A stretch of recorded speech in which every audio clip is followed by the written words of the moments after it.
Gen Z, the generation born into screens, raised on chaos, forged by crisis, and defined by compassion, who rejected broken systems, reimagined identity, embraced healing, and chose to rebuild the world not with blueprints of the past, but with empathy, awareness, and a relentless belief in something better.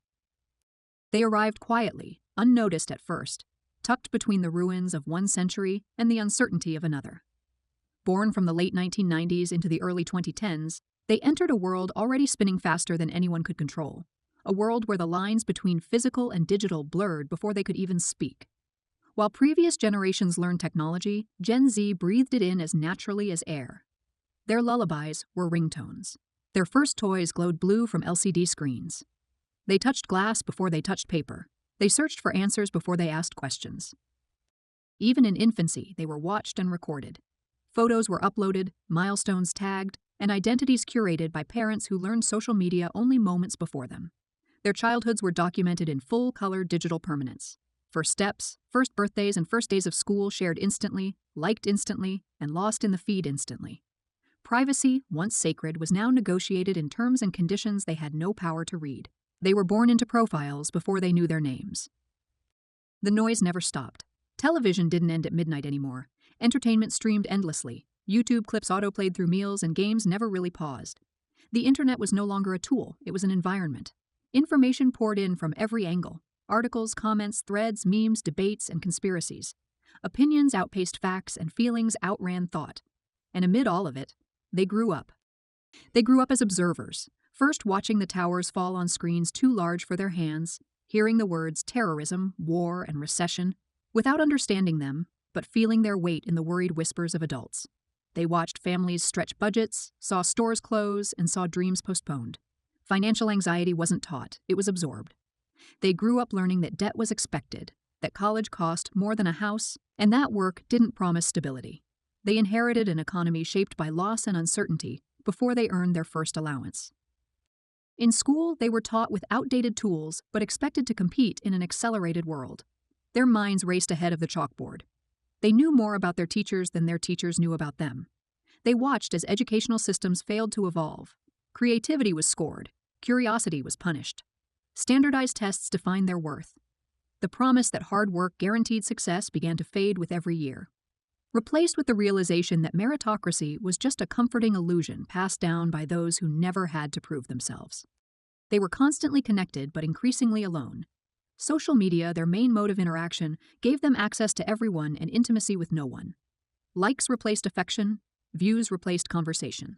They performed their lives in curated highlight reels while silently battling the anxiety of not measuring up. They were told to be authentic, but authenticity was algorithmically filtered. They searched for belonging in hashtags, posted their identities in bios, and tried to make sense of themselves while staring into front-facing cameras. They were labeled too early. The anxious generation, the sensitive one, the distracted kids with short attention spans. They were called weak for crying, dramatic for expressing pain, and lazy for questioning systems that no longer worked. But their emotions were not flaws, they were mirrors. They felt everything because the world had given them everything to feel. News of war, protests, mass shootings, climate change, and human rights violations, all delivered without warning, sandwiched between cat videos and skincare tutorials. Their brains never had the chance to look away. Mental health stopped being a taboo and became a language. They knew the difference between anxiety and depression by the time they entered high school. Therapy wasn't shameful, it was necessary. They downloaded apps to breathe better, to sleep, and to check in on their mood. They used terms like trauma, boundaries, and emotional labor with more fluency than their parents ever had. But knowing didn't mean healing. They carried wounds unacknowledged by the systems meant to protect them. They sat in classrooms practicing lockdown drills, in bedrooms lit by phone screens, while feeling entirely unlit within. They grew up on the edge of catastrophe. Climate change wasn't a warning, it was the weather. Storms destroyed cities. Fires turned the skies orange. Each year became the hottest on record. They knew the science before they could vote. They recycled, skipped meat, stopped flying, and begged leaders to act. They inherited a planet in distress and were told to fix it with reusable straws. They weren't apathetic. They were overwhelmed. They understood that their choices mattered and that individual action alone was a distraction from systemic failure. And still, they tried. They were not a monolith. They came from cities and small towns, from privilege and poverty, and from every race, orientation, and identity. They were united not by a single culture, but by the access to everything, everywhere, all the time. They could learn 5 languages from their phones, explore galaxies on Reddit, and witness revolutions on live streams. Knowledge wasn't passed down to them, it was demanded from them. They became skeptics early. They trusted screenshots more than headlines and peers more than politicians. Institutions failed them too many times. Fact-checking was second nature. Cynicism became armor. And yet they were hopeful. They expressed it differently, not in flags or speeches, but in art, in videos, in fashion, and in music that screamed and whispered at once. Their hope was laced with realism, grounded in truth. They didn't believe the world would fix itself. They believed they might survive long enough to fix it. Their revolutions weren't televised, they were viral. Hashtags became history books. Online petitions became movements. Protests erupted and spread within hours. They didn't wait for permission. They didn't ask for a legacy. They demanded justice with camera phones and collective rage. They questioned everything. Gender became a spectrum. Sexuality became fluid. Identities became self-defined. They pushed back on norms not to rebel but to breathe. They fought for pronouns, for bathrooms, and for the right to simply exist. The conversations were messy, the vocabulary ever-changing, but at the core was a generation that no longer accepted invisibility. They weren't confused, they were complex. They saw past binaries because they lived in layers. Relationships were reimagined. Dating didn't begin with glances across rooms, but with swipes. Crushes unfolded in emojis, heartbreaks in disappearing messages. They navigated love in an era of distraction and vulnerability in a culture of surveillance. Some grew fearful of connection, and some yearned for it more than anything. Polyamory, asexuality, and queer platonic bonds, terms once fringe, now find belonging in their lexicon. They rewrote what it meant to love and be loved. Work, once framed as a calling or obligation, became another battlefield. They didn't believe in jobs as destiny. They saw work as a transaction, often exploitative, rarely fulfilling. The dream of a lifelong career evaporated. Gig work, freelancing, side hustles, and content creation, these were not luxuries but survival strategies. They knew no company would protect them, no corporation would be loyal. Loyalty was outdated. Passion, too, had been commodified. What mattered was autonomy. Not everyone chased influence, but everyone wanted to own their time. They saw influencers rise from nothing, watched teenagers become millionaires, and understood that success was no longer about skill alone, but luck, timing, and algorithms. Fame wasn't distant anymore, it was possible. But with that possibility came pressure. To go viral, to stay relevant, to monetize yourself. They lived with the burden of performance, online personas that required constant upkeep, platforms that punished stillness, and audiences that vanished at the first misstep. Their humor was absurd, dark, and meta. They joked about anxiety, about death, and about the world ending. It wasn't that they didn't care, it was that they cared too much. Laughter was their release valve, their rebellion, their collective exhale. Memes were therapy. They found comfort in inside jokes shared by millions. Their references were layered, recursive, and confusing to outsiders. But for them, it made sense. In a world that didn't always make sense, humor gave them a language that didn't need translation. They believed in connection, not conformity. They built communities for every interest, every niche, and every unspoken feeling. A kid in rural isolation could find family in fandoms. A teen questioning everything could find peace in a comment section. They gathered not in town squares, but in subreddits, in group chats, and in Discord servers. They found belonging across oceans. They trusted usernames with secrets they couldn't speak aloud. Their friendships were not confined by distance. Their support networks were crowdsourced. They lived through a pandemic that sealed their coming of age. School dances were canceled, graduations held over webcams, and funerals watched through screens. They learned to grieve without touch, to socialize through delays and static, and to smile while muting their tears. The virus didn't just take lives, it reshaped them. It changed how they trusted, how they planned, and how they hoped. For many, it marked the official end of childhood. There would always be a before and after. And now, as they inch into adulthood, the world dares to ask what they want. It wonders aloud what they stand for, what they believe in, and who they will become. But Gen Z has already answered, not in declarations, but in the quiet ways they exist, in the boundaries they draw, in the truths they speak, in the identities they embrace, in the systems they reject. They do not seek permission to grow. They grow sideways, diagonally, in directions no blueprint prepared for. They are not broken. They are breaking patterns. They are not confused. They are questioning assumptions. They are not lost. They are wandering on purpose. And their story is only halfway told. They stepped into adulthood not with celebration, but with cautious realism. The world they inherited was cracked at its foundations, and the scaffolding handed to them, education, career, tradition, legacy, felt more symbolic than useful. They were told to dream big, but also to be practical, to follow their passions, but not if it meant being broke, to be fearless, but only within the bounds of safety.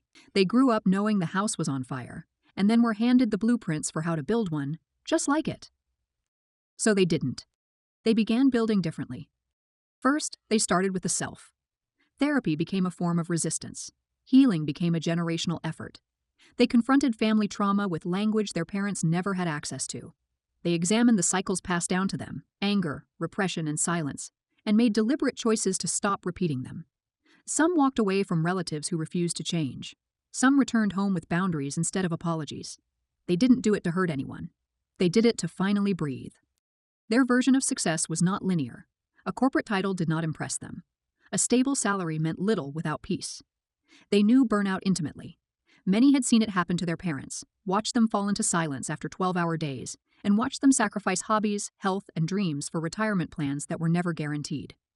So Gen Z changed course. They worked to live, not the other way around. Side hustles and startups, remote jobs, and freelance contracts. These weren't just preferences, they were survival adaptations. Freedom became the currency. Control over time, control over space, and control over mental health. These became more important than climbing ladders that led nowhere. They didn't trust the institutions they were raised under, but they weren't apathetic either. They engaged differently. They voted not with blind faith, but with a desperate need for damage control. They researched candidates, fact-checked claims, and turned group chats into political strategy meetings. They knew they were not just constituents, but caretakers of consequences. Activism became decentralized. It wasn't always protests in the streets. It was resource sharing, mutual aid, digital organizing, Google Docs, and donation links. It was sustainable, quiet, and persistent. They had seen how loud movements could fade, so they focused on embedding change into daily life. Ethical consumption wasn't a trend, it was a goal. Thrifted clothes replaced fast fashion hauls. Vegan diets weren't about perfection, they were about effort. Zero waste became an aspiration, not a punishment. They knew they couldn't fix everything, but they refused to do nothing. Technology remained at the center of their lives, but they learned to use it more intentionally. Algorithms once shaped their identities. Now, they began shaping the algorithms. They built communities not just to connect, but to mobilize. They learned coding not for corporations, but for independence. They created apps for mental health, platforms for marginalized voices, and websites that taught what school never did. They didn't wait for tools, they built them. Art became their protest, their therapy, and their offering. They painted, filmed, edited, and recorded. They made zines, podcasts, and animations. Their art didn't need approval from institutions. It just needed to resonate. They rejected the idea that art had to be polished, curated, or elite. A meme could hold as much truth as a gallery wall. A TikTok could spark more emotion than a 2-hour film. Their stories were bite-sized and epic. They spoke in color, sound, rhythm, and silence. The boundaries between creator and consumer disappeared. They were both, constantly. They didn't just listen to music, they made their own. They didn't just read posts, they wrote threads. Every moment became content, but also commentary. They watched the internet evolve from escapism to ecosystem. For many, their entire identity lived online before they had even understood what identity meant. But that came with a cost. The constant exposure wore them down. Comparison was no longer just occasional, it was chronic. Productivity became performance. Even rest had to be aesthetic. They developed insomnia from doom scrolling, fatigue from content creation, and anxiety from engagement metrics. They knew too much and could never unsee it. They longed to disconnect but feared invisibility. Some deleted apps, while others stayed and learned to set limits. They romanticized analog living, film cameras, handwritten notes, and record players, because it reminded them of a world that didn't demand constant output. They tried to return to the body. Yoga, breathwork, cold plunges, and walks without earbuds. They explored holistic health, not as a replacement for science, but as a supplement to it. They tracked their sleep, logged their moods, and experimented with routines. They talked about cycles, hormones, and food systems. They saw wellness not as a luxury, but as a reclamation. They began to understand that healing was not a trend, it was a return. Many of them reimagined spirituality. Traditional religion had disappointed some and excluded others. They searched for meaning without dogma. They read tarot, followed astrology, meditated, journaled under moonlight, and prayed in private without rules. Their beliefs were patchworks, part science, part soul. They weren't looking for gods. They were looking for connection, for ritual, for permission to believe in something bigger than their inboxes. They redefined love, not just romantically, but fundamentally. Friendship became sacred. The found family became real. Love was not limited to romance. It was expressed in safe spaces, shared playlists, honest messages, and hours spent listening without judgment. They protected each other fiercely. They showed up for birthdays, breakups, body image spirals, and coming outs. They made love languages in their dialect. They understood that affection didn't need tradition to be valid. Love to them was not confined. It was fluid, intentional, and infinite. Even grief changed form in their hands. They held memorials online, shared tributes through reels, and turned mourning into movements. They knew how to talk about loss personally and collectively. They weren't afraid to name it. They grieved celebrities as if they were friends, and sometimes strangers as if they were family. Their hearts were global. Their empathy traveled without passports. Their understanding of time was different, shaped by instability. Plans shifted constantly. Timelines were shattered. There was no longer a set path: school, job, marriage, home, retirement. Instead, there were pauses, gaps, pivots, multiple careers, and flexible identities. They learned to live in seasons, not steps. They normalized sabbaticals, therapy breaks, and soul-searching years. They didn't see starting over as failure. It was just living. They forgave themselves more slowly than they forgave others. The pressure to be extraordinary still lingered. They wanted to matter, to leave an impact, and to build legacies. But slowly they began to unlearn the myth that legacy required fame. They started honoring the quiet victories: a healed relationship, a garden was planted, a panic attack survived, a day spent offline. These too were worth remembering. The media still misunderstood them, packaging them as digital zombies or radical threats. But Gen Z stopped waiting for accurate headlines. They told their own stories on their own terms.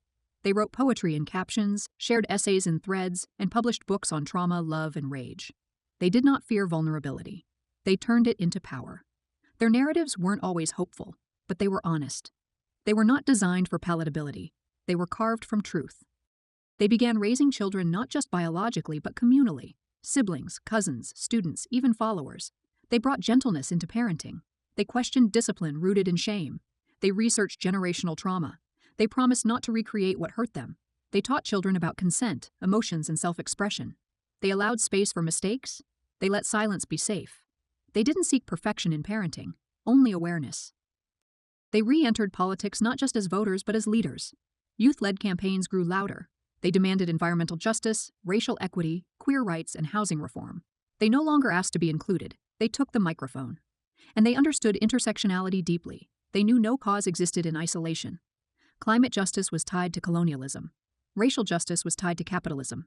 Feminism meant nothing without trans inclusion. Their vision was wide. Their resistance was integrated. They imagined futures rooted in care. Not utopias, but attainable shifts. Universal income, accessible therapy, ethical tech, regenerative agriculture, restorative justice. They weren't waiting for miracles, they were building frameworks.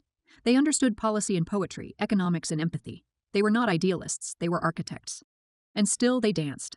They danced in bedrooms, on rooftops, in parking lots, and on shaky phone cameras. They danced through grief and joy, through fear and hope. They made playlists for everything: sunsets, sadness, late-night drives, and fresh starts. They cried in public, screamed into voids, and hugged strangers at concerts. They lived with a depth often mistaken for detachment. But if you listened closely, their pulse beat loud. They were never the passive recipients of a broken world. They were the ones picking up the pieces and asking better questions.